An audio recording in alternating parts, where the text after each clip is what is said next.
Hi guys, good morning. Nandito kami ngayon sa Dubai, sa Conrad Hotel. And ginagawa po namin in recognition and anniversary ng AIM. Isa lang gusto kong sabihin sa inyo. Marami nagsabi sa amin na swerte daw kami kasi kami yung nauna ng AIM Global sa Pilipinas. Pero ito naman sasabihin ko sa inyo, sa lahat ng taga UAE, napakaswerte nyo. Bakit?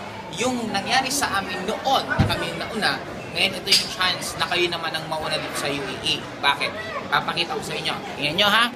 Ito ang nangyari ngayon.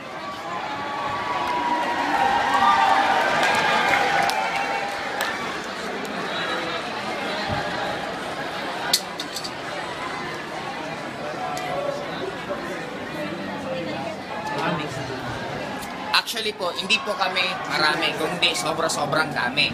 Kaya lang, pinakamaganda ngayon, alam mo kung ano, kasi ito na yung panahon na nakita ko yung Philippines, kung paano lumaki ng sobra, ito ngayon ang nararamdaman ko dito sa UAE.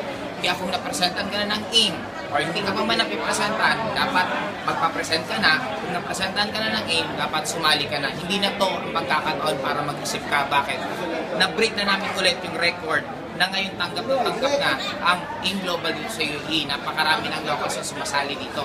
Kaya para sa akin, sumali ka na lang para pagdating ng oras, lahat na nangyari sa amin, yun din ang mangyari sa inyo. Bye-bye!